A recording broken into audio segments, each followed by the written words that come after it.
Meharĩria-inĩ ma kũng'ethanĩra na homa ya COVID-19 ĩrĩa ĩthingithĩtie thĩ yothe, thirikari cia matũra ikoretwo irĩ mũhari-inĩ wa mbere kwĩharĩrĩria kũhũrana na homa ĩno.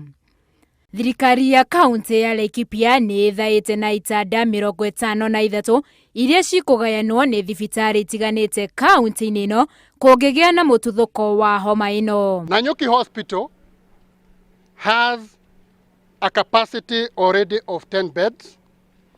Nyahururu Hospital 8 beds. Pope Benedict 7 beds. Nyahururu Private Hospital 4 beds. Oljabet Health Center 2 beds. Charity 2 beds. Consolata Mission 8 beds. Cottage Hospital 4 beds. Romuruti Sub-County Hospital 2 beds. Kimanjo Sub-County Hospital 3 beds. Doldol Sub-County Hospital 3 beds. A total of 53 beds. Gĩikaro-inĩ na andĩki a mohoro thibitarĩ-inĩ wa Nanyuki, abitha mũnene rũhonge-inĩ rwa ugima wa mwiri kaunti-inĩ ĩno erĩte aikari a Laikipia matikagĩa na hahũ o yothe amu thirikari ya kaunti nĩ ĩharĩirie kũigana. A very small number will require hospitalization and a very small number will reach that level where they'll require ICU. If you require ICU care, we will refer you to where there is an ICU. So we are ready.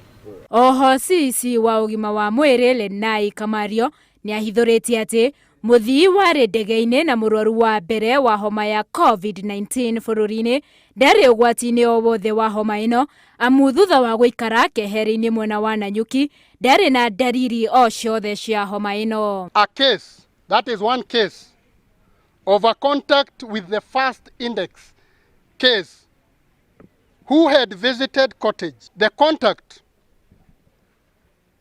has not shown any signs or symptoms of COVID-19. Mũthii ũcio athiĩte thibitarĩ-inĩ ya cottage kuona mũrwaru wao kuo no akĩiga keheri-inĩ thutha wa gũtarwo gwĩkagwo nĩ thirikari na rĩu atigĩtie thikũ 2 tu aume keheri-inĩ. Handũ-inĩ ha Inooro TV, njĩtagwo Winnie Kimani.